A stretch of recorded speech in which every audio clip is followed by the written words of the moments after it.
నమస్తే, welcome to Zee Telugu news morning debate. నేను సునీత. హార్మజ్ జలసంధిని వెంటనే తెరవాలని ఇరాన్ కు యుఎస్ అధ్యక్షుడు ట్రంప్ మరోసారి వార్నింగ్ ఇచ్చారు. హార్మజ్ ను తమ కంట్రోల్లోకి తీసుకోవడం మాకు లెక్క కాదంటూ కొన్ని రోజుల క్రితం ట్రంప్ ప్రగల్భాలు పలికారు. ఆ తర్వాత 48 గంటల్లో హార్ముజ్ ను ఓపెన్ చేయకపోతే ప్రళయం సృష్టిస్తారని హెచ్చరించారు. ఇప్పుడేమో మంగళవారం లోపు హార్ముజ్ ను తెరవాలని ఇరాన్ ను హెచ్చరించారు. లేకపోతే పవర్ ప్లాంట్లు, బ్రిడ్జిలపై దాడులు చేస్తామన్నారు. జలసంధిని తెరవండి పిచ్చి బాట్స్, లేదంటే నరకానికి పంపిస్తా అంటూ విరుచుకుపడ్డారు. ఇది అల్లాను ప్రార్థించుకోండి అంటూ కూడా ట్రూత్ సోషల్ లో పోస్ట్ చేశారు ట్రంప్. ఇక బాట్స్ అంటూ చిల్లర భాష మాట్లాడారు. యుద్ధాన్ని ఎలా ముగించాలో తెలియక ట్రంప్ ఇలా రోజుకొక వార్నింగ్ ఇస్తున్నారా? అసలు యుద్ధాన్ని ఆపే దమ్ము ట్రంప్ కుందా? ఇదే అంశాలపైన ఇవాల్టి డిబేట్ లో డిస్కస్ చేయబోతున్నాం. ఇవాల్టి డిబేట్ లో మనతో పాటు పార్టిసిపేట్ చేస్తున్నారు రాజకీయ విశ్లేషకులు మన్నే కోటేశ్వరరావు గారు ఉన్నారు. అండ్ అదేవిధంగా బీఆర్ఎస్ నుంచి రామ్మూర్తి గారు జాయిన్ అయ్యారు. ఇంకా బీజేపీ నుంచి డాక్టర్ శ్రీధర్ గారు జాయిన్ అయ్యారు. అండ్ టీడీపీ నుంచి రఫీ గారు జాయిన్ అయ్యారు. అందరికీ వెరీ గుడ్ మార్నింగ్ అండి. ఎస్ శ్రీధర్ గారు, మీరు ఆటో రొటేషన్ ఆన్ చేయండి, నేను మళ్ళీ వస్తాను మీ దగ్గరికి. ఎస్ కోటేశ్వరరావు గారు, good morning. Good morning. So చూస్తున్నారు కదా, యుద్ధము రోజు రోజుకి పెరుగుతుంది. ఎక్కడో యుద్ధం జరిగితే ఆ ఇంపాక్ట్ మన దగ్గర ఎలా ఉందో కూడా మనం చూస్తూనే ఉన్నాం. గత కొన్ని రోజులుగా, వారాల నుంచి చూస్తున్నాం సిచ్యువేషన్ ఏంటో కూడా. సో ఇప్పుడు ఏంటంటే కూడా యుద్ధము ఇంకో స్టేజ్ ప్రమాదకర స్థాయికి వెళ్తుందా అనే అనుమానాలు వస్తున్నాయి. ట్రంప్ వార్నింగ్లు సోషల్ మీడియాలో 48 hours డెడ్ లైన్ విధించడం, బూతులు మాట్లాడడం, ఇవన్నీ చూస్తుంటే ఏంటి ప్రమాదకర దశలోకి వెళ్తుంది అనుకోవచ్చా యుద్ధం? మీ అనాలిసిస్ ఏంటి దీనిపైన? ఖచ్చితంగా డొనాల్డ్ ట్రంప్ అనేటువంటి వాడు ఉన్మాదిగా మారాడు. ప్రపంచానికి ముప్పు తెచ్చే విధంగా ఉన్నాడు. అలాంటి ఉన్మాది చర్యలను లేదా అలాంటి ఉన్మాదపూరితమైనటువంటి అమెరికా చర్యలను ఖండించడంలో అనేక దేశాలు, భారత్తో సహా, ఎందుకు మౌనంగా ఉన్నాయనేటువంటిది కూడా ఇప్పుడు చర్చించాల్సినటువంటి అవసరం ఉంది. ఇరాన్ మీద దాడులు అనేటువంటివి ఎప్పటి నుంచో చెప్తున్నారు.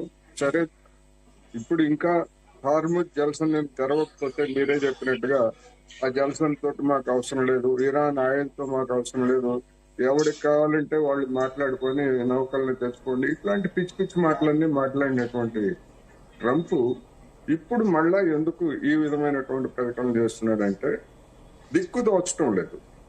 చూసాం, అత్యంత భద్రత లేకపోతే శత్రువుకి చిక్కకుండా దాడులు చేస్తాయని చెప్తున్నటువంటి విమానాలని ఇరాన్ మొట్టమొదటిసారి తన గడ్డ మీద కూల్చివేసింది. ఆ కూల్చివేసినటువంటి విమానంలో ఉన్నటువంటి పైలట్ ని రక్షించడానికి ట్రంపే చెప్పినట్టుగా డజన్ల కొద్ది విమానాలను పంపించాడు. అదేవిధంగా వందలాది మంది నిపుణులైనటువంటి పారాచూటర్లను, వీళ్ళందరినీ కూడా ఇరాన్ గడ్డ మీదకి పంపించాడు. ఆ సమయంలో కూడా మొత్తం 2 C-130 విమానాలు 2, అదేవిధంగా 2 బ్లాక్ హాక్ హెలికాప్టర్లు, ఇంకా మరికొన్ని ముఖ్యమైనటువంటి విమానాలని అమెరికా కూల్చివేసింది, ఇరాన్ కూల్చివేసింది. ఈ దెబ్బతోటి తట్టుకోలేనటువంటి ట్రంప్ అత్యంత నీచమైనటువంటి భాషతోటి ఒక అగ్రరాజ్య నేతగా, బహుశా గతంలో ఏ అధ్యక్షుడు కూడా ఈ విధమైనటువంటి నీచానికి పాల్పడలేదు. అయినా గాని అలాంటి నీచుణ్ణి నా జిగిని దోస్తు అని చెప్పుకునేటువంటి వాళ్ళు ఈ లోకంలో, ఈ ప్రపంచంలో కొంతమంది ఉండటం అనేది నిజంగా విచారకరం అనేది ఈ సందర్భంగా నేను చెప్తున్నాను. అందుకని నా అభిప్రాయం ఏంటంటే, దేశం కోసం, ధర్మం కోసం ప్రధానమంత్రి స్థానంలో ఉన్నటువంటి వ్యక్తి అమెరికా చర్యల్ని లేదా డొనాల్డ్ ట్రంప్ చర్యల్ని ఖండించి ఇరాన్ మీద జరుగుతున్నటువంటి దాడుల్ని ఇప్పటికైనా నిరసించాలనేది ఈ సందర్భంగా నేను చెప్తున్నాను. లేకపోయేట్లయితే ఇప్పటికే దేశాన్ని ఎంత ఆర్థికంగా ఎంత ఇబ్బందుల్లోకి ఈ యుద్ధం నెట్టిందో మనం చూసాము. ఈ అసెంబ్లీ ఎన్నికలు అయిపోయిన తర్వాత ఆ భారం మొత్తాన్ని మన ప్రజల మీద మోపడానికి సిద్ధమవుతున్నారు తప్ప అటువంటి పిచ్చివాడిని ఖండించడానికి లేదా అమెరికాని ఖండించడానికి నోరు రావట్లేదు అనేది చాలా విచారకరం, గర్హనీయం అనేది ఈ సందర్భంగా నేను చెప్పదలుచుకున్నాను. ఓకే అండి, ఎస్. అండ్ అదేవిధంగా డాక్టర్ శివకుమార్ లాల్ కాంగ్రెస్ నుంచి ఆయన కూడా జాయిన్ అయ్యారు. శివకుమార్ గారు గుడ్ మార్నింగ్. మళ్ళీ వస్తాను మీ దగ్గరికి. శ్రీధర్ గారు, సో చూస్తున్నాం ఇరాన్, ఇజ్రాయెల్, అమెరికా కాన్ఫ్లిక్ట్స్ ఏ రకంగా ముందుకు వెళ్తున్నాయి, ఇంకా తీవ్రమయ్యే ఛాన్సెస్ ఎక్కువగా కనిపిస్తున్నాయి, ఇందాక కోటేశ్వరరావు గారు చెప్పినట్లుగా. సో ఏంటి భారత్ స్టాండ్ ఏంటి ఈ టైంలో? గుడ్ మార్నింగ్ అండి. డిబేట్ లో ఉన్న అందరూ కూడా పెద్దలకు నమస్కారం. అదేవిధంగా జీటీవీ ప్రేక్షకులకు కూడా నమస్కారం. నరేంద్ర మోడీ గారి మౌనం మీద ఇప్పుడు ప్రశ్న లేవనెత్తుంది.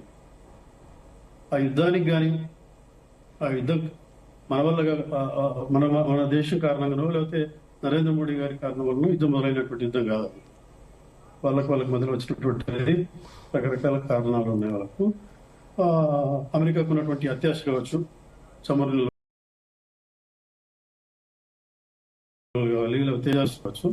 మరోవైపు ఇరాన్ యొక్క వాళ్ళ మత గౌరవం చంపారని చెప్పేసి వాళ్ళకు ఇంటర్నల్ గా ఇరాన్ లో ఉన్నటువంటి మతోన్మాద చర్యల కారణంగా, ఇంటర్నల్ గా వచ్చినటువంటి డిస్టర్బెన్సెస్ కారణంగా, ఆ కారణాలను చూపుతూ అమెరికా వాళ్ళ మీదకి దాడికి పోవడం వాళ్ళ ఉద్దేశాలు ఏమైనప్పటికీ కూడా.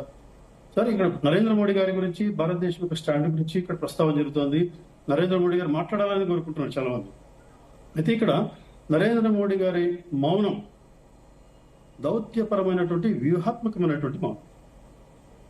ఎందుకంటే ఒకవైపు ఇరాన్తో కావచ్చు, మరోవైపు ఇజ్రాయెల్తో కావచ్చు, మరోవైపు అమెరికాతో కావచ్చు, మనకు 3 దేశాలతో కూడా సత్సంబంధాలు ఉన్నాయి.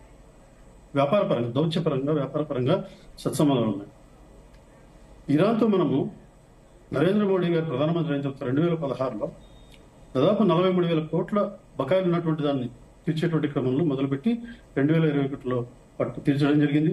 తద్వారా మళ్ళీ వ్యాపారాన్ని ఇరాన్తో మనం పెంచుకున్నటువంటి క్రమంలో మళ్ళీ అమెరికా ఆంక్షలకు గురి కావడం జరిగింది. అదేవిధంగా ఇంపార్టెంట్ ఒక స్ట్రాటజిక్, జియోగ్రఫికల్ స్ట్రాటజిక్ పాయింట్ ఒకటి పోర్టు, చాందహార్ పోర్టు. చాందహార్ పోర్టు నిర్మాణంలో భారతదేశంలో ఇన్వాల్వ్ అయింది. పాకిస్తాన్ మీదుగా కాకుండా పాకిస్తాన్ బైపాస్ చేస్తూ ఆఫ్ఘనిస్తాన్, తర్వాత సెంట్రల్ ఏషియా కనెక్టివిటీ ఉండే విధంగా ఇరాన్తో ఒప్పందం కుదుర్చుకుని 2024లో చాందహార్ పోర్ట్ నుంచి ఫంక్షనింగ్ మొదలుపెట్టారు. సెంట్రల్ ఏషియాతో వ్యాపార సంబంధాలు పెంచుకోవాలని చెప్పేటువంటి ఉద్దేశంతో. ఇది ఒక బలమైనటువంటి కారణం. ఇరాన్ మనకు దౌత్యపరమైనటువంటి మిత్రదేశం. ఒక రకంగా అక్కడ ఉన్నటువంటి మత ఛాందసవాద శక్తులను వ్యతిరేకిస్తూనే ఈ రకమైనటువంటి దౌత్యపరమైనటువంటిది. మనకు సెంట్రల్ ఏషియా చాలా ఇంపార్టెంట్. కజకిస్తాన్ కావచ్చు, ఉజ్బెకిస్తాన్ కావచ్చు, తుర్క్మెనిస్తాన్, వీటన్నిటి కంట్రీస్తో మనకు వ్యాపారపరమైనటువంటి సంబంధాలు ఏర్పరచుకోవాలంటే పాకిస్తాన్ మనకు అడ్డుదవుతుంది. కాబట్టి పాకిస్తాన్ చైనా పోర్టు ద్వారా చేసుకోవాల్సినటువంటి అవసరం లేకుండా నేరుగా ఇరాన్తో చాందహార్ పోర్టు నిర్మాణంలో భాగస్వామ్యము, అక్కడ $500 మిలియన్ల పెట్టుబడులు పెట్టడానికి భారత్ అంగీకరించడం, ఆఫ్ఘనిస్తాన్, ఇరాన్ మరియు సెంట్రల్ ఏషియాతో సంబంధం ఏర్పరచుకోవడం ఇరాన్తో ఉన్నటువంటి సంబంధం.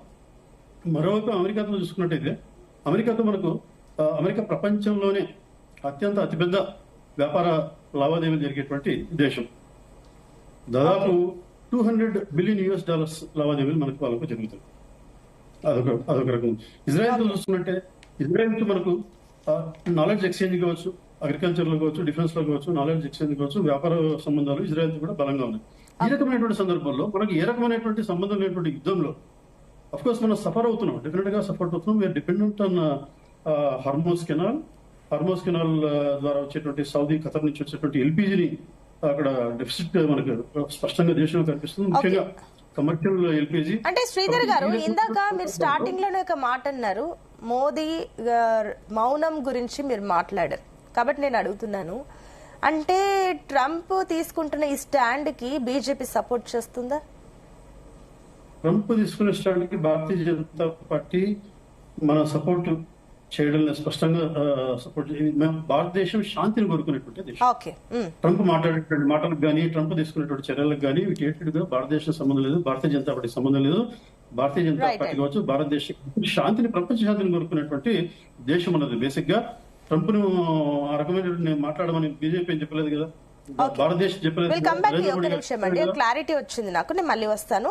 ఎస్ రఫీ గారు, సో మీరేమనుకుంటున్నారు? ట్రంప్ బ్యాక్ టు బ్యాక్ వార్నింగ్లు ఇస్తున్నారు, బూతులు మాట్లాడుతున్నారు. ఇవన్నీ చూస్తుంటే కూడా ఒక రకంగా ఇంకా యుద్ధం ముందుకు ఇంకా తారాస్థాయికి వెళ్తుందా అన్న అనుమానాలు వస్తున్నాయి. అట్ ది సేమ్ టైం మన భారత్ లో ఎకనామికల్లా అంతా బానే ఉందా, అన్ని మెజర్మెంట్స్ కరెక్ట్ గానే తీసుకుంటుంది అని అనుకుంటున్నారా? నమస్తే అండి, మీకు అలా ప్యానెల్ ఉన్నటువంటి మిత్రులందరికీ నమస్కారం. ఇవాళ ట్రంప్ ఒక పిచ్చోళ్ళ మారిపోయాడు. అతని చేతిలో అధికారం ఒక పిచ్చోడి చేతిలో రాయిలా మారిపోయింది. అతన్ని నియంత్రించే వాళ్ళు ఇవాళ ప్రపంచంలో ఎవరూ లేరు. ఐక్యరాజ్య సమితి కూడా చేతులు ఎత్తేసింది. చైనా, రష్యా లాంటి దేశాలు కూడా మౌనం వహిస్తా ఉన్నాయి. ఇవాళ ఇరాన్ మీద ఇజ్రాయెల్తో కలిసి చేస్తున్నటువంటి యుద్ధంతో మొత్తం ప్రపంచంలో సంక్షోభం వచ్చింది. ఇరాన్ వాళ్ళు నేరుగా అమెరికా మీద యుద్ధం చేయాలంటే కష్టం. 45 కిలోమీటర్లు దరిదాపుల్లో ఇరాన్ నుంచి అమెరికా ఉంది, 37,000 కిలోమీటర్లు ఎంతో. వీళ్ళు అక్కడికి వెళ్ళి యుద్ధం చేయలేరు. ఇక్కడి నుంచి ఇరాన్ నుంచి వాళ్ళు ఎటువంటి క్షిపణులు ప్రయోగించలేరు. వాళ్ళు ఏం చేస్తున్నారు? అమెరికా స్థావరాలు ఏదైతే పశ్చిమాసియాలో ఉన్నాయో వాటి మీద దాడులు చేస్తున్నారు. అయితే ట్రంప్ వాటికేమీ వెరిసేటువంటి పరిస్థితి కనిపించట్లా. సఫర్ అవుతుంది ఎవరంటే గల్ఫ్ ప్రాంతంలో పశ్చిమాసియాలో ఉన్నటువంటి దేశాల ప్రజలు, ఆ ప్రభుత్వాలు సఫర్ అవుతున్నాయి. ఇరాన్ తీసుకున్నటువంటి వ్యూహం అంతకంటే చేయగలిగింది లేదు. ఇరాన్ నేరుగా అమెరికా మీద చేసేటువంటి పరిస్థితి లేదు. అప్పుడప్పుడు ఇజ్రాయెల్ మీద కూడా కొన్ని క్షిపణులు వేసి వాళ్ళు కూడా కొంత నష్టం చేకూర్చగలుగుతుంది. కానీ ఇజ్రాయెల్ వేటిని కూడా లెక్క చేయకుండా 1కి 10 ఇంతలు ఇరాన్ మీద దాడి చేస్తా ఉంది. ఇక్కడ మనం మాట్లాడుకోవాలనుకుంటే ప్రపంచంలో ఉన్నటువంటి అన్ని దేశాలు ఈ యుద్ధాన్ని వ్యతిరేకిస్తా ఉన్నాయి. కానీ పిల్లి మెడలో గంట కట్టేవాడే కనిపించట్లా. ఎవరు ట్రంప్ని నియంత్రించేవాడు, ఏ దేశం అనేది ఎవరు ముందుకు రావట్లా. రష్యా వస్తుందా, చైనా వస్తుందా, లేదా జపాన్ వస్తుందా అంటే ఎవరు రావట్లా. అంటే భారత్ కూడా ఎందుకు రాకూడదు మరి మీరు అన్న లెక్క ప్రకారం? ప్రపంచంలోనే అన్ని దేశాలు అంటుంటే ఇంకా భారత్ ఏముంది? అంటే ఒకటి గతంలో ట్రంప్ ఒక మాట అన్నాడు, అందరు కూడా చూస్తారు, నాకు మంచి మిత్రుడు మోదీ, మంచి నేచర్ ఉంది మా ఇద్దరికి అని చెప్పేసి చాలా సందర్భాల్లో మాట్లాడారు.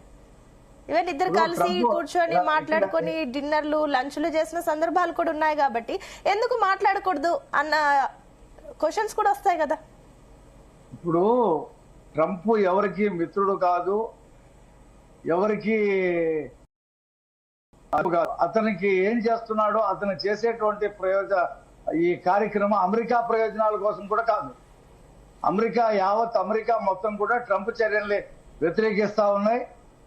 జేడీ వ్యాన్స్ కూడా వ్యతిరేకిస్తా ఉన్నాడు. అతను vice president of the America.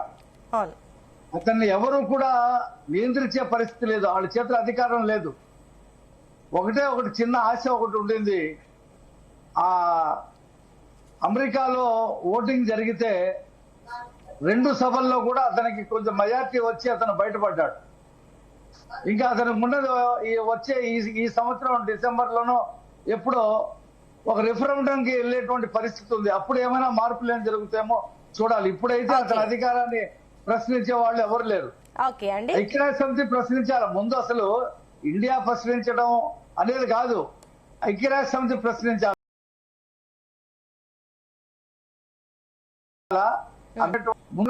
దాదాపు 170-180 దేశాలు ఇవాళ సఫర్ అవుతా ఉన్నాయి.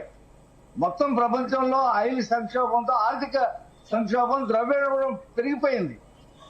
ఇవాళ కువైట్ గాని, సౌదీ అరేబియా గాని, అక్కడ ఉండేటువంటి 5-6 దేశాల్లో ప్రజలు బిక్కుబిక్కుమంటూ బతికేటువంటి పరిస్థితి ఉంది.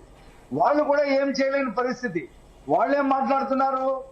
మేము అవసరమైతే ఇరాన్ మీద దాడి చేస్తామంటున్నారు, ఏమి చేయలేక. వాళ్ళు ఇరాన్ వాళ్లే అమెరికా స్థావరాల మీద దాడి చేస్తా ఉంటే ఆ ప్రభుత్వాలు, ఆ 5-6 దేశాలు వాళ్ళు ఏమి చేయలేక మేము ఇరాన్ మీద దాడి చేస్తామంటున్నారు. ఇవాళ అమెరికా చెప్పినా సరే ఇజ్రాయెల్ ఆగే పరిస్థితి లేదు. కొన్నాళ్ళు వారం రోజుల పాటు నేను యుద్ధ విరమణ చేస్తున్నానని చెప్పి ట్రంప్ చెప్తే ఇజ్రాయెల్ దాడి చేసింది. అసలు ఒకటికొకటి సంబంధం లేకుండా అసలు ఎటు పోతుందో తెలియనటువంటి పరిస్థితి. ట్రంప్ చెప్పినట్టు మొత్తం ఇరాన్ని శ్మశానం చేయగలడు అతను. అందులో ఏదో 1-2 విమానాలు కూల్చడం, లేదా ఒకళ్ళిద్దరిని పట్టుకోవటం ఏదో చేస్తే ఇరాన్ చేస్తుందేమో, కానీ తీవ్రంగా నష్టపోతుంది ఇరానే. అటు ఇజ్రాయెల్ నుంచి ఇటు అమెరికా నుంచి చేస్తున్నటువంటి దాడులతో వాళ్ళ ఇన్ఫ్రాస్ట్రక్చర్ మొత్తం కూడా రోజు రోజుకి దెబ్బతినిపోతా ఉంది. మీరు చెప్పినట్టు కూడా పాయింటే, అంటే ట్రంప్ విరమణ చెప్పినా కూడా ఇజ్రాయెల్ ఆగలేదు. ఒకటే పాయింట్ ఏంటంటే ట్రంప్ అంచనాలు తలకిందలేని. ఇరాన్ ఎన్ని రోజులు సస్టైన్ అయ్యి తిరిగి దాడులు చేస్తుందా అని చెప్తూ వాళ్ళు అనుకోలేదు. ఎగ్జాక్ట్లీ. 1 రోజులు దాటిపోయిన తర్వాత కూడా వాళ్ళ అధ్యక్షుడు చనిపోయినా, చాలా మంది సైనిక అధికారులు చనిపోయినా వాళ్ళు ఎంతో కొంత ప్రతిఘటన చేస్తున్నారు. ఇది రష్యా మీద ఉక్కున్నట్టు ఆయుధ సంపత్తిస్తుంది. ఇక్కడ ఇరాన్కి ఇస్తున్న వాళ్ళు ఎవరూ లేరు. వాళ్ళ శక్తి కూడగట్టుకొని ఎంతో కొంత చేస్తున్నారు, కానీ అది సరిపోదు. అమెరికా చేస్తున్నటువంటి దాడుల మీద, ఇజ్రాయెల్ చేస్తున్న దాడుల మీద ఇరాన్ ఉన్నటువంటి సంపత్తి సరిపోదు. ఇంకా 5-6 రోజులు ఇదే పరిస్థితిలో ట్రంప్ చెప్పినట్టు రేపు మంగళవారంతో గడువు ముగిసిపోతే ఈ హార్మోజ్ జలసంధి కనుక తీగిపోతే భూతల యుద్ధం చేస్తానంటున్నాడు. 70-80 వేల మంది సైనికులు అక్కడ దించాడు, వాళ్ళకి క్షిపణులు ఇచ్చాడు, ఆయుధాలు ఇచ్చాడు. వాళ్ళందరూ కూడా అక్కడ ఉండేటువంటి ఆ దీవుల మీద దాడి చేసి అక్కడ. అంటే మీరు చెప్తున్నట్లు ఎంత విరుచుకుపడుతున్నా అమెరికా, ఇరాన్ అయితే వెనక్కి తగ్గట్లేదు. నిజమే. నేను మళ్ళీ వస్తాను, ఒక నిమిషం ఆగండి. రామూర్తి గారు, రామూర్తి గారు, సో చూస్తున్నారు ఇరాన్ కి సంబంధించి టాప్ లీడర్లు చనిపోయినా కూడా ఎక్కడ ఇరాన్ తగ్గట్లేదు. ఈ వీళ్ళిద్దరి దుందుడుకు ధోరణి వల్ల అటు ప్రపంచ దేశాలకు సంబంధించి కూడా ప్రశాంతత కోల్పోయారు. ఈవెన్ ఆర్థిక సంక్షోభం కూడా తలెత్తుతున్న పరిస్థితి. సో ఏమనుకుంటున్నారు? భారత్ ఈ టైంలో ఎలాంటి నిర్ణయాలు తీసుకుంటే బాగుంటుంది అనుకుంటున్నారు? ముఖ్యంగా ఇరాన్ పైన ఇజ్రాయెల్ తో కలిపి అమెరికా చేస్తున్న యుద్ధం వల్ల ఒక 100 దేశాలకు పరోక్షంగా, అదే విధంగా 15 నుంచి 20 దేశాలకు ప్రత్యక్షంగా ఏదైతే ప్రాబ్లమ్స్ లో నెట్టబడ్డాయి. అదేవిధంగా వాస్తవంగా చెప్పాలంటే దేశాలు గాని రాష్ట్రాలు గాని ఇంతకుముందు కోటేశ్వరరావు గారు అన్నట్టు ఉన్మాదుల చేతుల్లో, సైకోల చేతుల్లో ఉంటే చాలా ప్రమాదం అండి. ఎందుకంటే ఇప్పుడు ఒక దేశం ఒక సైకో చేతులు ఉంటే ఇతర దేశాలకు ఎంత ప్రాబ్లమో ఆ దేశానికి కూడా అంతే ప్రాబ్లం లాగా, అదే విధంగా రాష్ట్రంలో కూడా ఒక సైకో గాని ఉన్మాది ఉంటే దేశం పైన, అదే విధంగా రాష్ట్ర ప్రజల మీద కూడా పడుతుంది. అలాంటి సందర్భాల్లో ఇప్పుడు ఏంటంటే ట్రంప్ కాస్త కంప్ అయిపోయాడు దేశానికి, మా దేశానికి, అదే విధంగా ప్రపంచానికి కూడా, మన దేశానికి కూడా ముఖ్యంగా ప్రత్యక్షంగా వెళ్తున్నాడు. ఎందుకంటే ఇప్పుడు ఈ రోజుల పరిస్థితి ఏంటంటే మన దగ్గర ఏదైతే 55 ఏళ్ళ నుంచి 60 ఏళ్ళు పాలించిన కాంగ్రెస్ పార్టీ, అదే విధంగా బీజేపీ పార్టీ కూడా పెద్ద ఎత్తున ఆయిల్ కి సంబంధించి కానీ, చమురుకు సంబంధించిన కానీ ప్రొడక్షన్ లో అంత పెద్దగా ముందుకు పోలేదు.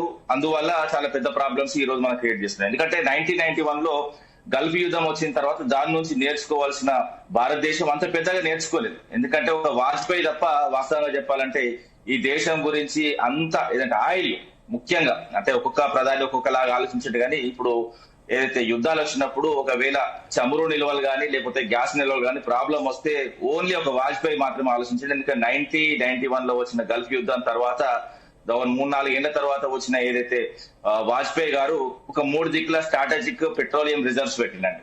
విశాఖపట్నంలో 1.33 MMT, అదేవిధంగా మంగళూరులో 1.50 MMT, అదేవిధంగా పాడూరులో 2.50 MMT. ఇది మొత్తం కలిపితే 5.33 MMT. అంటే ఒక దేశానికి అనుకోని యుద్ధాలు వచ్చినా అనుకోకుండా యుద్ధాలు వచ్చినా కూడా ఒక 10 నుంచి 15 రోజులు మనం నిల్వ పెట్టుకునే సామర్థ్యాన్ని మాత్రం వాజ్పేయి గారు తీసుకొచ్చారు. దాని తర్వాత ఎందుకంటే అంతకుముందు కాంగ్రెస్ పార్టీ కానీ 55 ఏళ్ళు పాలించిన కాంగ్రెస్ పార్టీ, అదే విధంగా వాజ్పేయి తర్వాత వచ్చిన అయితే మళ్ళీ కాంగ్రెస్ పార్టీ, తర్వాత అంతకుముందు జనతా ప్రభుత్వాలు కానీ లేకపోతే మొన్న వచ్చిన బీజేపీ ప్రభుత్వం మోడీ కానీ 3 సంవత్సరాల నుంచి వాస్తవంగా చెప్పాలంటే ఎలుగబెట్టింది ఏం లేదు, పెద్దగా చేసింది ఏం లేదు. ఇలాంటి పరిస్థితులలో దేశాన్ని ఒక అగ్రభాగంలో నిలబెట్టాలంటే ఒక ఎందుకంటే ఈ ముఖ్యంగా ఈ చమురు గాని నేచురల్ గ్యాస్ విషయంలో గాని దేశీయంగా ఉత్పత్తి విషయంలో, ఎందుకంటే ఆత్మ నిర్భర్ భారత్ అని తీసుకొచ్చి 20 లక్షల కోట్లు మేము ఉంటే ఎవరి ముక్కలు పెట్టిలో ఎవరికి అర్థం కాదు, ఇంతవరకు పైసలు ఎవరి పోయినా కూడా అర్థం కాదు. అదే విధంగా ఇదే కాకుండా ఆత్మ నిర్భర్ ఎనర్జీ పాలసీ అని ఇక్కడనే మేము సృష్టిస్తాం. ఇక్కడ ఎందుకంటే ఆయిల్ కు సంబంధించి కానీ ఇంకా ఎనర్జీకి సంబంధించిన కానీ పెను మార్పులు తీసుకొస్తాం. ఎందుకంటే ముఖ్యంగా నేను చెప్పేది ఏంటంటే 55 నుంచి 65 పాలించిన కాంగ్రెస్ పార్టీ ఇంత ముందు కూడా చెప్పాను. దాని తర్వాత బీజేపీ కూడా ఇప్పుడు పాలిస్తుంది సుదీర్ఘంగా. ఎందుకంటే ఈ ఇరు ప్రభుత్వాలు, ఎందుకంటే ఇప్పుడు కాంగ్రెస్ పార్టీ ఉన్నప్పుడు 80 నుంచి 85 మనము చమురు దిగుమతి చేసుకునేది. దాని తర్వాత వచ్చిన బీజేపీ వచ్చిన తర్వాత పెను మార్పులు తీసుకొస్తామంటే కనీసం 50 కన్నా తగ్గాలి, లేకపోతే కనీసం 30-40 కన్నా తగ్గాలి, దేశీయంగా ఉత్పత్తులు పెరగాలి. ఎందుకంటే ఇన్ని లక్షల కోట్లు పెట్టిల్లు కదా ఆత్మనిర్భర్ ఎనర్జీ పాలసీ అని. ఎన్ని లక్షల కోట్లు ఎవరికి పెట్టిలో, అదానికి పెట్టిలో, అంబానీకి పెట్టిలో, లేకపోతే ఏ ఎనర్జీ కంపెనీలు పెట్టిలో ఎవరికి అర్థం కాదు. ఇంకోటి ఏంటంటే ఒకవేళ వాళ్ళకి డబ్బులు తీసుకుంటే దాని నుంచి మన అవుట్పుట్ రావాలి. అవుట్పుట్ రాలేదు. అదే విధంగా ఈ రోజు కూడా ఎట్ ప్రజెంట్ మనం కూర్చొని మాట్లాడుకుంటున్నాం కదా, ఈ రోజు కూడా 85% మనము ఏదైతే ఇతర దేశాల నుంచి ముఖ్యంగా దిగుమతి చేసుకోవాల్సిన పరిస్థితి. అదే విధంగా ఇప్పుడు ఏంటంటే ఇండియాతో పాటు China, Japan, south Korea, Singapore, Thailand, Italy, Spain, అదేవిధంగా ఫ్రాన్స్, జర్మనీ, యునైటెడ్ స్టేట్స్ ఇవి ముఖ్యంగా అయితే హార్మోజ్ జలసంధి నుంచి మనకు వాస్తవంగా చమురు వస్తుంది. ఇలాంటి పరిస్థితులలో ఒక చిన్న ప్రాబ్లం, ఎందుకంటే ఒక వ్యక్తిగతమైన సమస్యలు, ఇది ఇరు దేశాల మధ్యలో ఉన్న వ్యక్తిగత సమస్యలు ఇతర దేశాల మీద రుద్దడం అంటే ఇది ఘోరం. ఇంకోటి ఏంటంటే అక్కడ యుద్ధం ఎందుకు స్టార్ట్ అయింది, ఏ విధంగా స్టార్ట్ అయింది అంటే సుదీర్ఘంగా వీళ్ళ మధ్యలో ప్రాబ్లమ్స్ ఉన్నాయి. అమెరికా అదే మధ్యలో ఇరాన్ మధ్యలో, ఎందుకంటే మిడిల్ ఈస్ట్ పైన ఎందుకంటే ఆధిపత్యం చెలాయించని అమెరికా, అదే విధంగా ఎందుకంటే కొన్ని మతపరమైన సంఘటనలు, అదే విధంగా ఇవన్నీ మనకు ముందుకు తీసుకోపోతే కూడా వాస్తవంగా చెప్పాలంటే ఇప్పుడు ప్రపంచ దేశాలకంతా వాస్తవంగా కొయ్యలాగా తయారైన ఈ దేశాలు. ఎందుకంటే యుద్ధాలు చేసుకుంటే సరే వాళ్ళు యుద్ధం చేసుకుంటే సరిపోతుంది, కానీ ఇతర దేశాల ప్రాబ్లమ్స్ వచ్చినప్పుడు కూడా, ఎందుకంటే ఇప్పుడు ఇతర దేశాలు, ఎందుకంటే ఇప్పుడు చాలా అన్ని దేశాలు కలిసి మాట్లాడే పరిస్థితి లేదు. ఏ దేశం ఎవరు దిక్కున్నదో ఏం దిక్కు అసలు అర్థం కావట్లేదు. ఇలాంటి పరిస్థితుల్లో ఒక శాంతియుతమైన వాతావరణం నెలకొల్పే పరిస్థితి అయితే లేదు. ఇంకోటి ఏంటంటే యుద్ధం 6 వారాల నుంచి స్టార్ట్ అయినా 6 వారాల నుంచి కొనసాగుతున్నా కూడా దీన్ని ఆపే నాదులు లేడు. అదే విధంగా వాస్తవంగా చెప్పాలంటే ట్రంప్ ఒక సైకో లాగా ఆయన ఏం మాట్లాడుతున్నాడు, ఏ సందర్భాలు ఏం మాట్లాడుతుందో ఎవరికి అర్థమవుతుంది. ఇంకోటి ఏంటంటే మన దేశీయంగా వాస్తవంగా 15% మాత్రమే మనం దేశీయంగా ఉత్పత్తులు ఉన్నాయి. అది కూడా 3-4 ప్లేసులలో మాత్రం ఉత్పత్తి అవుతుంది.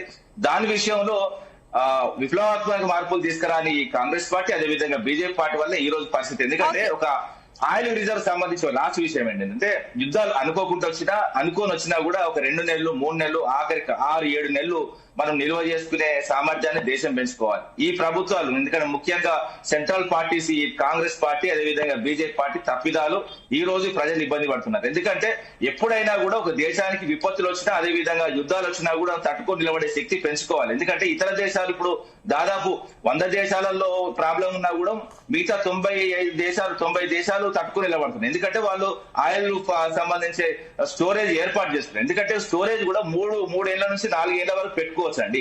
ఎందుకంటే ఆయిల్ కూడా ఖరాబ్ అయ్యేది కాదు, అదే అట్టి పండ్లు కాదు, అదే విధంగా మిగతా ఫుడ్ ఐటమ్ కాదు. ఎందుకంటే ఆయిల్ కాబట్టి 3 నుంచి 4 సంవత్సరాల వరకు నిల్వ చేసుకునే సామర్థ్యాన్ని వాస్తవంగా పెంచుకునే వాస్తవంగా మన దగ్గర ఉన్నా కూడా దాని మీద ఫోకస్ చేయక ఇలాంటి పరిస్థితి.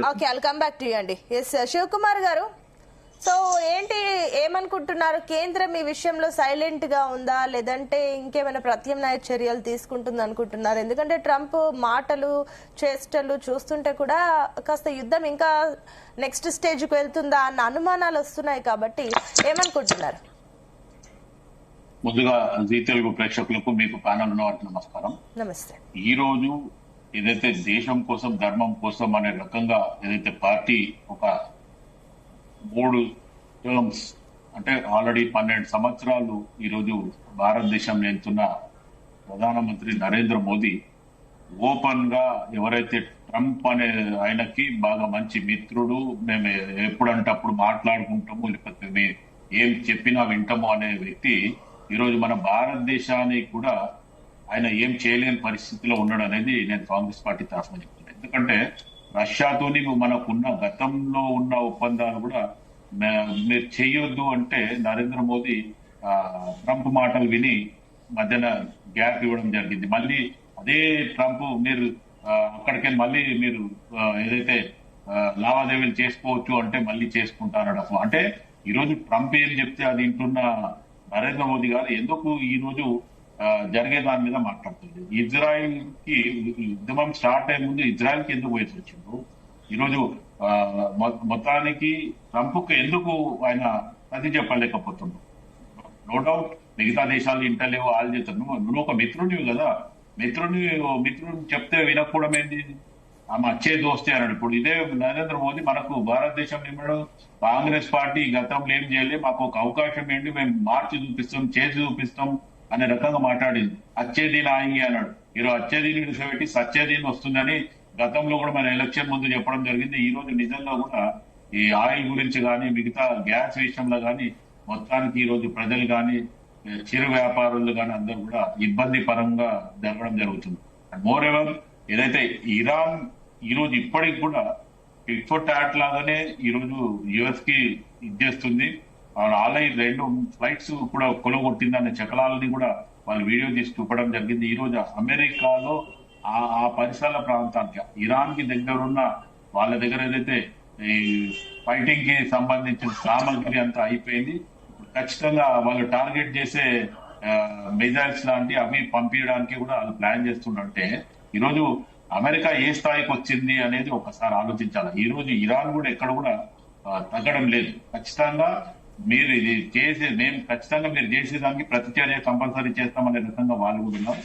ఈ రోజు వద్దు అనుకునే రకంగా ఆలోచిస్తే మటుకు నరేంద్ర మోదీ ఈ రోజు భారతదేశానికి గతంలో ఇదే 1971 లో వారు జరిగినప్పుడు ఇందిరాగాంధీ గారు మేము ఎవరికి తగ్గేది లేదు, ఎవరి మాట విని మేము చేసేది లేదు, మా భారతదేశాన్ని ఎక్కడ కూడా తక్కువ చేసుకోవడము, ఫ్రెండ్లీగానే ఉంటాము, మిగతాది మేము చేసేది ఖచ్చితంగా చేస్తామని చెప్పడం ఆ యుఎస్ కి పోయి కళాఖండిగా చెప్పింది ఇందిరాగాంధీ గారు అనేది మనం స్వయాన వీడియో కూడా చూడడం జరిగింది. కానీ ఈ రోజు నరేంద్ర మోదీ ఆ రకంగా పోయి చెప్పడం కానీ ఒక నిర్ణయం తీసుకోవడానికి ఎందుకు తీసుకుంటలేడు అనేది ఒకసారి నరేంద్ర మోదీ గారు కానీ అవసరం అనుకుంటే అలా హోమ్ మినిస్టర్ అమిత్ షా కూడా ఈ మాటలు చెప్పాలి. ఎందుకంటే ఈ రోజు బీజేపీ ప్రభుత్వం అనేది పక్కన పోయి నరేంద్ర మోదీ అమిత్ షా ప్రభుత్వం అనేది మన భారతదేశానికి ఒక ముద్రలాగా అయిపోయింది. ఒక్కసారి వీళ్ళంతా ఆలోచించాలా ఏం జరుగుతుంది, మన దగ్గర తమ్ముళ్ళు ఎందుకు ఇప్పుడు నిల్వలు లేవు, ఉన్నాయని చెప్పి మీరు చెప్తున్నారు. ఇక్కడ పొదువాల మటుకు ఖచ్చితంగా ఉంది. ఎందుకు మీరు ఆ పరిపాలనలో ఇంత అశ్రద్ధ చూపిస్తున్నారు అనేది ఒకసారి ఆలోచన. రైట్, ఓకే అండి. ఎస్ కోటేశ్వరరావు గారు, సో ఒక సింపుల్ లాజిక్ ఏంటంటే కూడా ఒక రకంగా మాట్లాడుతున్నారు. ఎందుకంటే మొన్న ఈ ఫైటర్ జెట్ ని ఇరాన్ కూల్చేసినప్పుడు ఒక పైలట్ సురక్షితంగా వెళ్లారు, ఇంకో పైలట్ గురించి వెతుకుతున్నారు. దాని గురించి అమెరికా ఏ రెస్పాన్స్ ఇవ్వకపోయినా ఇరాన్ అయితే బౌంటీ ప్రకటించింది. ఆ పైలట్ ఎవరో కనుక్కోండి, వాళ్ళకి ఎంతో కొంత ఉంటుంది అని చెప్పేసి బౌంటీ అయితే ప్రకటించారు. ఈ సిచ్యువేషన్ లో కాస్త కోస్త పోయిన పరుగును కాపాడుకునే ఫ్రస్ట్రేషన్ లో ట్రంప్ ఏమైనా ఇట్లా చేస్తున్నాడా అన్న డౌట్లు కూడా కొంతమందికి వ్యక్తం అవుతున్నాయి. సో ఏంటి ఏమనుకోవచ్చు, ఇక్కడ నిజంగానే ఏమన్నా కాన్ఫ్లిక్ట్స్ జరిగే ఛాన్స్ ఉన్నాయా, లేదంటే కన్ఫ్యూజన్ చేస్తున్నారా, లేదంటే నిజంగానే జస్ట్ ఫ్రస్ట్రేషన్ లో మాట్లాడుతున్న మాటలని కొట్టి పారేయచ్చా? ఫిబ్రవరి 28న దాడులు ప్రారంభించినప్పటి నుంచి మనం మాట్లాడుకునే ఈ సమయం వరకు డొనాల్డ్ ట్రంప్ ఒకరోజు మాట్లాడింది, మరో రోజు మాట్లాడలేదు.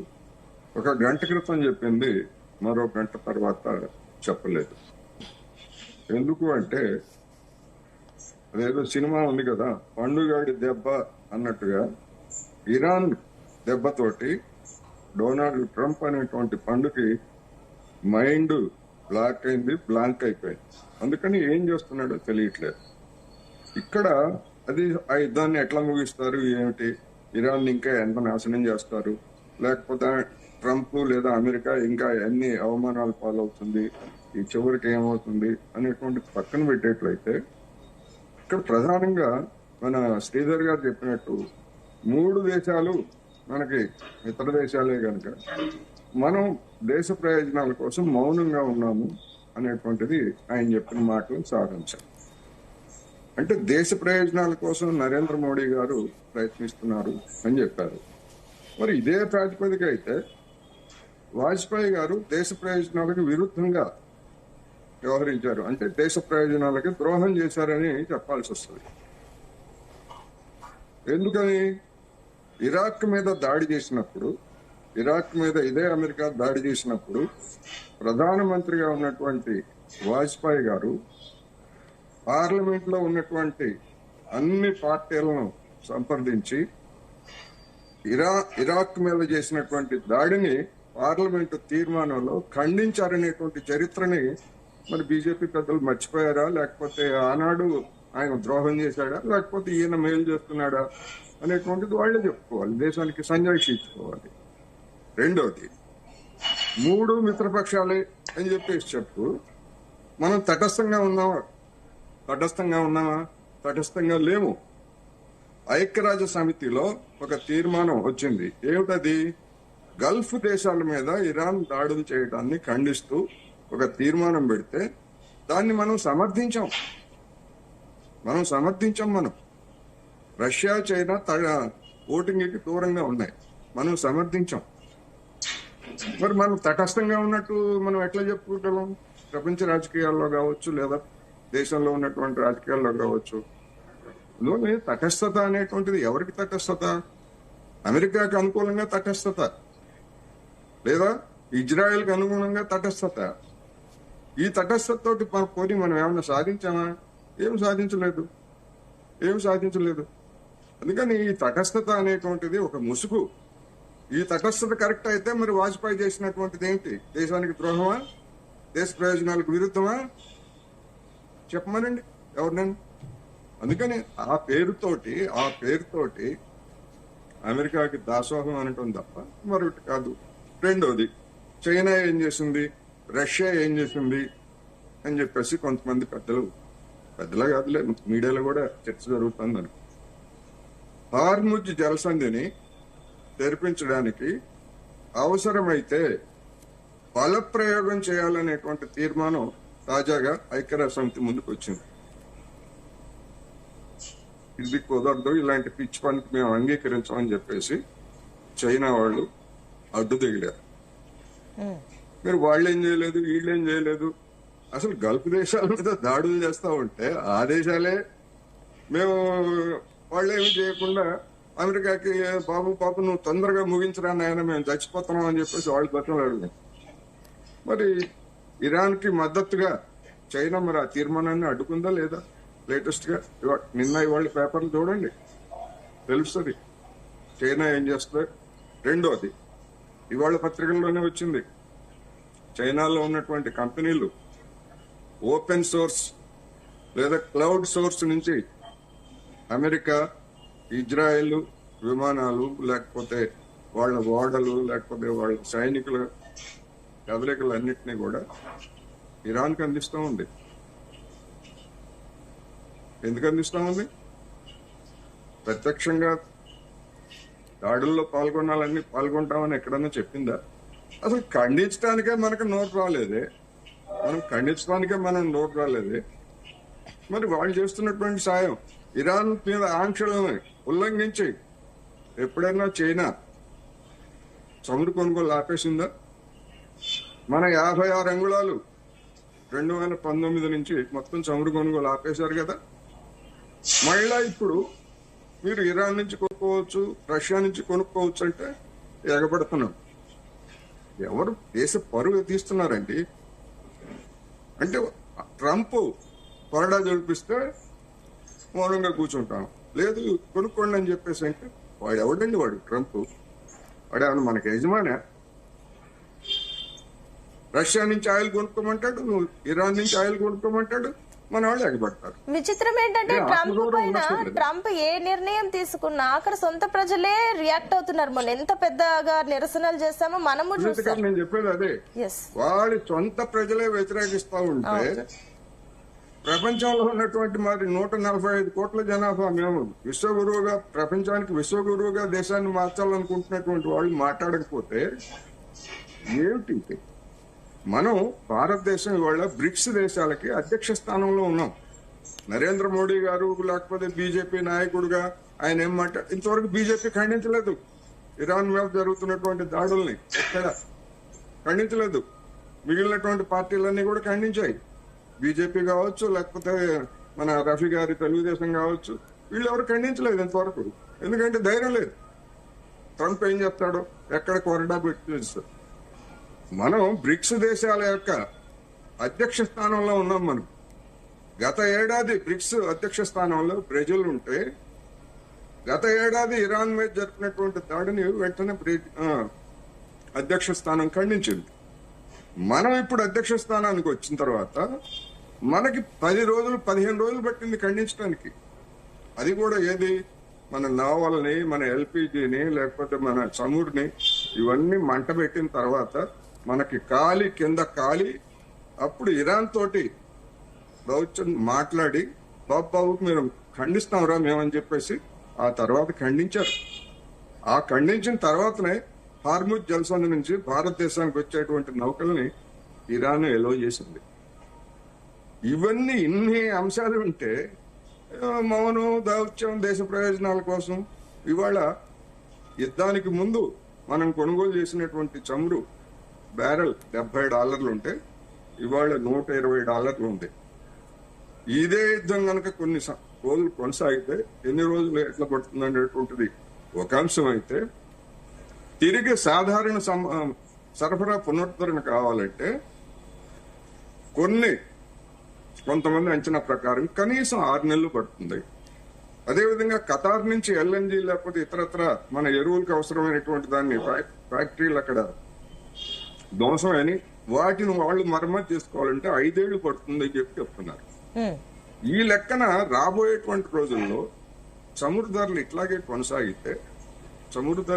కొనసాగితే భారతదేశ పరిస్థితి ఏమిటి? ఇలాంటి దుస్థితికి కారకుడైనటువంటి ట్రంప్ ని లేదా అమెరికాని మనం ఖండించడానికి మనకి నోరు రావట్లేదంటే దేశ ప్రజల తరఫున ఉన్నామా లేకపోతే డొనాల్డ్ ట్రంప్ తరఫున ఉన్నామా మనం? ఇది ఇవాళ ఉన్నటువంటి ప్రశ్న. ఎస్ శ్రీధర్ గారు, సో కోటేశ్వరరావు గారు చాలా వ్యాలిడ్ పాయింట్స్, ఇంపార్టెంట్ పాయింట్స్ లేవనెత్తారు. వాటికి మీ సమాధానం ఏంటి? 1990లో జరిగినటువంటి యుద్ధము ఇరాక్ మరియు అమెరికా మధ్య జరిగింది. అప్పుడు అటల్ బిహారీ వాజ్పేయి గారు ప్రధానమంత్రిగా లేరు. 1990 కాదు, 1990 వారి గురించి నేను చెప్తున్నాను. గురించి చెప్పలేదు. చెప్తాను. 1990 అమెరికా ఇరాక్ మధ్య జరిగినటువంటి వారు భారతదేశానికి కొన్ని గుణపాఠాలు నేర్పించింది.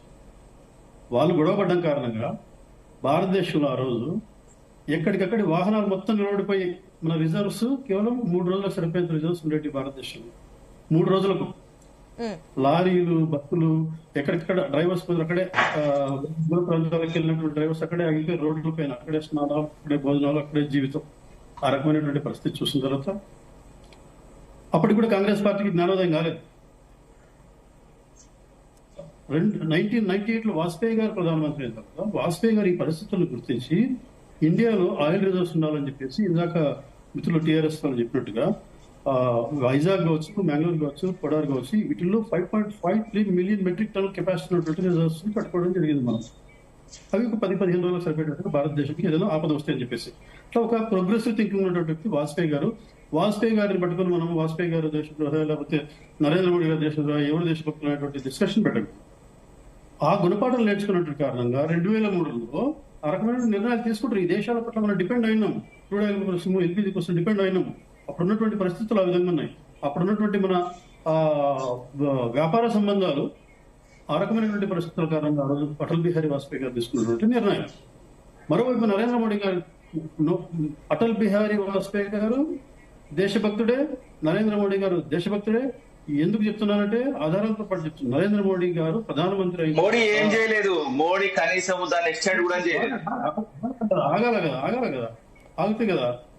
నరేంద్ర మోడీ గారు ప్రధాని కాకముందు 2014 ముందు ఈ దేశంలో ఆల్టర్నేట్ పవర్ ఏదైతుందో, గ్రీన్ పవర్, సోలార్ కావచ్చు, విండ్ పవర్, ఈ దేశం యొక్క కెపాసిటీ 4 గిగావాట్.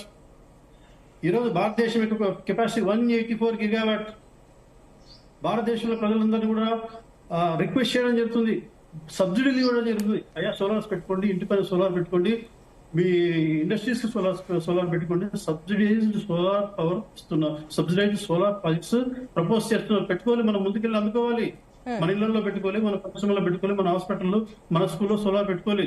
అన్ని ఇళ్ల మీద వచ్చేసి నరేంద్ర మోడీ గారు పెట్టారు.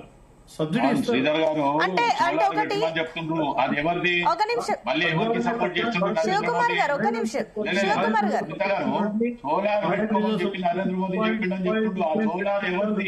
సరే ఎవరిదైనా కానీ ఒక నిమిషం ఆగండి. అది ఎవరిదో ఇప్పుడు అన్నది ఇంపార్టెంట్ కాదు, దాని వినియోగం ఎంత ఉందో అన్నది ఇంపార్టెంట్.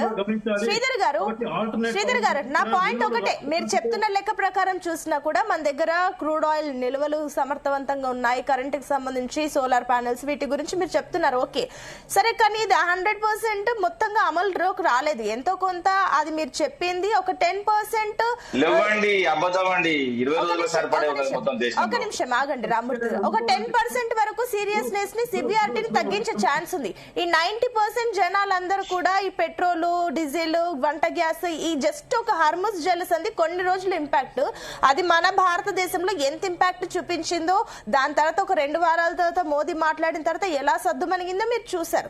ఇప్పుడు ఈ యుద్ధం నెక్స్ట్ స్టేజ్ కు వెళ్తుందన్న క్వశ్చన్స్ రేజ్ అవుతున్నాయి. కాబట్టి ఇప్పుడు మోదీ మాట్లాడతారా, ఎలాంటి ముందు జాగ్రత్తలు తీసుకోవాలన్నది ఇంపార్టెంట్. ఇప్పుడు వీటి గురించి మనం పక్కన పెడితే అసలు ఈ టైంలో భారత్ ఎలాంటి స్టాండ్ తీసుకుంటుంది అనేదే కదా మనకి ఇంపార్టెంట్. భారతదేశం యొక్క కాన్సన్ట్రేషన్ మొత్తం ఫస్ట్ దేశంలో ఉన్నటువంటి పరిస్థితులను చక్కదిద్దుకోవడము, దేశంలో ఎల్పిజి ప్రొడక్షన్స్ ఇంక్రీజ్ చేయడము, వీటి మీద ఎక్కువ కాన్సన్ట్రేట్ చేస్తుంది. ముఖ్యంగా కమర్షియల్ గ్యాస్ డెఫినెట్ గా షార్టేజ్ ఉంది. డెఫినెట్ గా వ్యాపారస్తులు, చిన్న చిన్న రోడ్ సైడ్ ఉన్నటువంటి గడ్డి కొట్టు వల్ల వీళ్ళందరూ కూడా డెఫినెట్ గా ఇది ఇంపాక్ట్ చూపించింది. మన దేశంలోనే కాదు, ప్రపంచంలో మొత్తం దేశం 100 దేశాల పైన దీని అఫెక్ట్ అయ్యింది. దాన్ని యాక్సెప్ట్ చేస్తున్నటువంటి అంశం ఇది. ఇప్పుడు యుద్ధం జరిగేటువంటి సమయంలో వాళ్ళు ఎవరో ఇద్దరు కొట్టుకుంటుంటే మధ్యలో వచ్చేసి మనం ఇక్కడ మన దేశంలో ఉన్నటువంటి ప్రధానమంత్రిని మనం అవమానం చేసుకొని ఎప్పుడో పాత లెవెల్ ఎత్తేసి ఆయన ఇది చేస్తాడు అది చేస్తాడు. ఇప్పుడు చేస్తున్న దాన్ని ఇప్పుడు గమనించండి. ఇప్పుడు why don't you convert yourself to the solar power?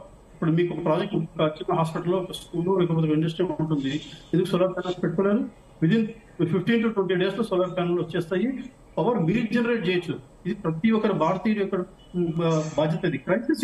ఈ క్రైసిస్ లో మన ప్రభుత్వానికి తోడుగా ఉండాలా, ప్రధానమంత్రికి తోడుగా ఉండాలా. కానీ మీరు చెప్పిన పాయింట్ వ్యాలిడ్ అయినప్పటికీ ఇంకొకటి ఏంటంటే, ఇందాక కోటేశ్వరరావు గారు చెప్పినట్లు హార్ముజ్ జలసంధి దగ్గర ఎంతో కొంత ఇరాన్ తో మాట్లాడిన తర్వాత మళ్ళీ మన బోట్స్, మన షిప్స్ కూడా వచ్చేసాయి. ఆ తర్వాత కొంచెం సివియారిటీ తగ్గింది. బట్ ఇప్పుడు అమెరికా దాన్నే టార్గెట్ చేస్తుంది. మళ్ళీ ఇప్పుడు ఖచ్చితంగా అటు ఏదైతే విద్యుత్ కేంద్రాలు లేదంటే హార్ముజ్ జలసంధి ఈ రెండింటినే టార్గెట్ చేస్తుంది. ఇన్ కేసు ఒకవేళ హార్ముజ్ జలసంధికి వెళ్తే నెక్స్ట్ మన గురించి మనం ఫస్ట్ మాట్లాడుకోవాలి. కాబట్టి మన సిచ్యువేషన్ ఏంటి అనేది కూడా క్వశ్చన్స్ వస్తున్నాయి. అప్పుడేంటి? తప్పనిసరి అవన్నీ మనం ఊహించుకుని ముందుగానే డెఫినెట్ గా ముందు జాగ్రత్త పడడం అనేది చాలా మంచి ఆలోచన. అందరూ కూడా ప్యానల్ ఉన్నటువంటి పెద్దలు అందరూ చేస్తున్నటువంటి మంచి ఆలోచన.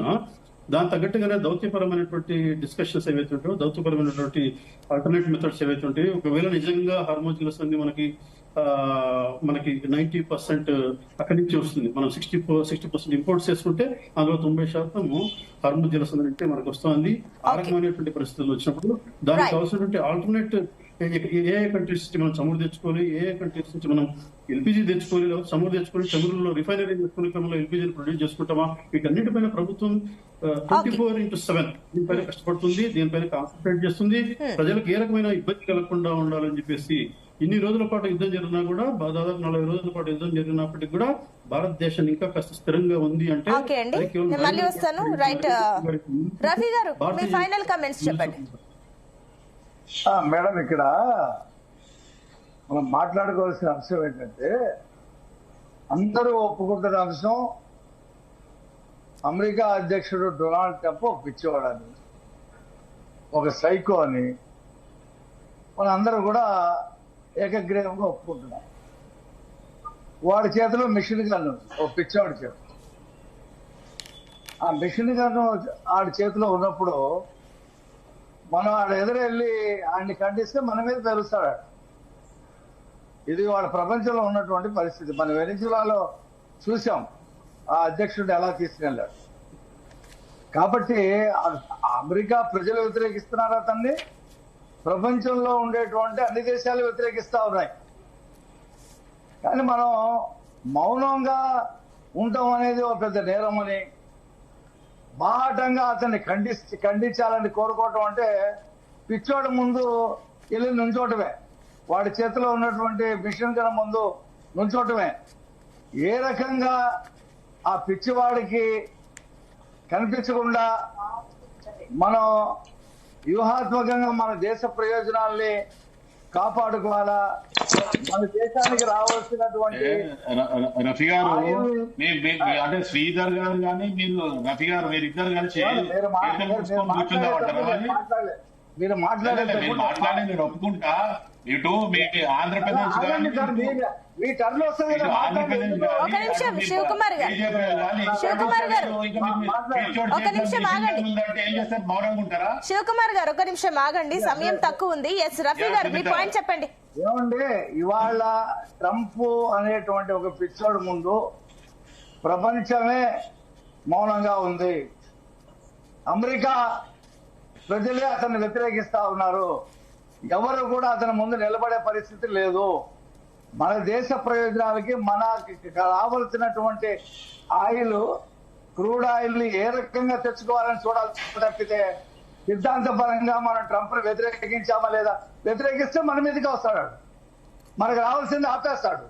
అప్పుడు ఇంకా బాగుంటుంది. అది వాడి దగ్గర దౌత్య నీతి లేదు, వాడి దగ్గర విదేశీ నీతి లేదు, వాడికి స్నేహము లేదు. వాడు ఒక మ్యాడ్ లాగా వాడు బూతులు మాట్లాడుతున్నాడంటే, ఒక దేశ అధ్యక్షుడు బాస్టర్స్ అని చెప్పి మాట్లాడుతున్నాడంటే ఏమనాలా? అలాంటి వాడితో ఎదురు వెళ్ళి, అమెరికా అనేది పెద్ద దేశం, 40,000 కిలోమీటర్ల దూరంలో ఉన్నటువంటి దేశం, వాడు వచ్చి ప్రపంచంలో ఎక్కడైనా దాడి చేస్తా ఉన్నాడు. మరి మన దేశ ప్రయోజనాల్ని కాపాడుకోవాలా, లేకపోతే సిద్ధాంతపరంగా వెళ్ళి వాడితో తగువ పెట్టుకొని మన ప్రజలందరినీ కూడా సంక్షోభంలో నెట్టాలా? ఓకే, కాబట్టి మనం ఏదైనా ఒక మంచి అధ్యక్షుడు, విఘ్నత కలిగినటువంటి అధ్యక్షుడు ఉన్నాడు అనుకోండి అమెరికాలో, ఇది కాదే బాబు అదని చెప్తే ఐక్యరాజ్యంతో చెప్పొద్ది. ఇప్పుడు విఘ్నత కలిగిన అధ్యక్షుడు ఉండాలి అని అనుకుంటే ఫస్ట్ ట్రంప్ రావడానికి సపోర్ట్ చేసింది కదా భారత్, అక్కడ అధికారంలోకి రావడానికి. అప్పుడు కూడా ఉండాలి. మీరు చెప్తుంది అంతా అంటే ట్రంప్ అధికారంలోకి రావడానికి కూడా మనం సపోర్ట్ చేసాము. అలాంటి ఉన్మాదని నా స్నేహితుడు వాడు మళ్ళీ రావాలి అని చెప్పేసి ఇప్పుడు ఆ పిచ్చివాడి కనిపించకుండా వెళ్ళాలి అని చెప్పడం ఒక రకంగా యాక్సెప్ట్ చేసే రకంగా లేవు. వాళ్ళకి లొంగిపోయిన వాళ్ళు ఇట్లాంటి కబుర్లే చెప్పారు. బ్రిటిష్ వాడు చాలా పెద్దవాడు, మన దగ్గర ఆయుధాలు మోడీ సపోర్ట్ కోటేశ్వరరావు గారు ఒక నిమిషం మీ పాయింట్ కంక్లూడ్ చేయండి. రఫీ గారు please conclude your point. Rammurthy గారి దగ్గరికి వెళ్ళాలి. ఆ రోజు మోడీ గారు సపోర్ట్ చేస్తే ట్రంప్ గెలవలా, ట్రంప్ ఓడిపోయాడు. దానికి సంబంధంగా ఉంది. అమెరికా అంతర్గత విషయాలు నరేంద్ర మోడీ గెలిస్తేది ఓడిపోతుంది, గెలిస్తేది ఓడిపోతుంది, సపోర్ట్ చేసేటా లేదా అది కావాలి.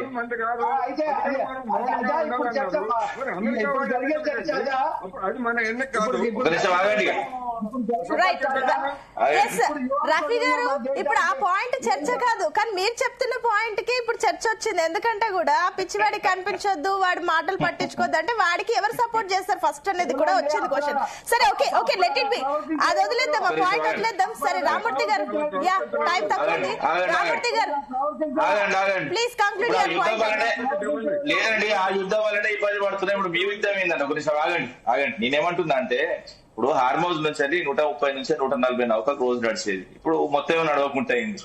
దాదాపు ఎందుకంటే ఒక 10-15 దేశాలు ప్రత్యక్షంగా ఇబ్బంది పడుతున్నాయి. ఇంకోటి ఏంటంటే దేశంలో గాని వాస్తవంగా చెప్పాలంటే ప్రపంచ దేశాలు గాని ఈ యుద్ధం వల్ల చాలా ఇబ్బంది పడుతుంటాయి. ఇప్పుడు మనం కూర్చొని మాట్లాడుకునే యుద్ధ నీతి కూడా లేదు. అదే విధంగా చెప్పాలంటే కొన్ని నియమాలు కూడా పాటిస్తలేదు. చిన్నపిల్లల మీద, మహిళల మీద వాస్తవంగా యుద్ధాలు చేయడం, స్కూల్ బిల్డింగ్ల మీద కూడా బాంబులేసి పిల్లలను చంపిన పరిస్థితిని చూస్తుంది. ఇంత ఘోరమైన పరిస్థితులు ప్రపంచం ఎక్కడ ఎటుపోతున్నది. ఇంకోటి ఏంటంటే యుద్ధం ఆగే పరిస్థితి లేదు, 6 వారాల నుంచి కొనసాగుతున్నది. దీనివల్ల వాస్తవంగా చెప్పాలంటే ఏమైతుందో ఏమో కాదో కానీ వాస్తవంగా దేశంలో మాత్రం దగా మోసం. ఎందుకంటే ఇప్పుడు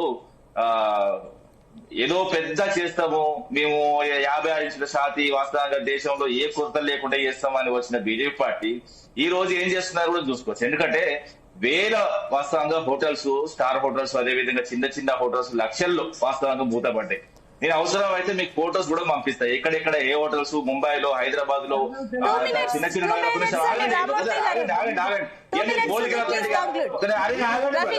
ఆగండి బ్రదర్. రఫీ గారు మీరు మాట్లాడినా నేను మాట్లాడింది నీకెందుకే బాధ? మోడీ దోస్తారే. రామూర్తి గారు ఒక నిమిషం రామూర్తి గారు ప్లీజ్ పాయింట్ కంక్లూడ్ చేయండి. ఆ పాయింట్ వదిలేయండి, ఫస్ట్ పాయింట్ కంక్లూడ్ చేయండి. ఫైనల్ గా మనం ఏం చేస్తే బెటర్ చెప్పండి. రఫీ గారు ప్లీజ్ రఫీ గారు పేదలు బాగా చెప్తారు, ఇది చెప్తా మీ పేదలు బాగా చెప్తా, కొంచెం బాగండి. మీలాంటి ఉన్నోళ్ళ బాగా కాదండి. రామూర్తి గారు please come to the point. అరే సైకో నువ్వు కూడా ఒక నిమిషం ఆగండి.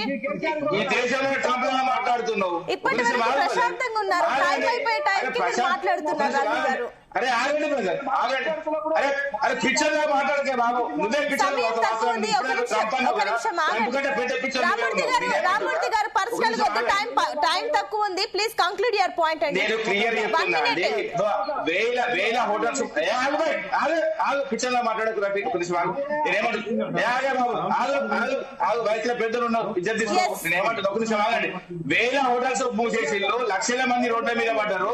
అదే విధంగా వీళ్ళు పాకిస్తాన్ తో, బంగ్లాదేశ్ తో పోల్చుకుంటున్నారు, అక్కడ రష్యాతో పోల్చుకోరు, లేకపోతే చైనాతో పోల్చుకోరు. దుర్మార్గులు మీరు. ఇంకేంటండి మొత్తం పేరు చెప్పుకుంటా. అదే రామూర్తి గారు ప్లీజ్. శివ్ కుమార్ గారు మీ పాయింట్ కంక్లూడ్ చేయండి. రఫీ గారు, రామూర్తి గారు ప్లీజ్ ఒక నిమిషం ఆగండి. శివ్ కుమార్ గారు ఆయనకు సంబంధించిన స్టోరేజ్ ఒక నిమిషం ఆగండి. ఎక్కడ పిక్చర్ తయారైందండి. శివ్ కుమార్ గారు ఒకటే లాస్ట్ పాయింట్ అండి, దేశీయంగా ఉత్పత్తి అంటే పెంచాలి, లేకపోతే స్టోరేజ్ కెపాసిటీ అంటే పెంచాలి. అదే పాయింట్ ఇందాక శ్రీధర్ గారు చెప్పారు, మీరు చెప్పిన పాయింట్ ఆయన కూడా చెప్పారు. ఒక నిమిషం ఆగండి.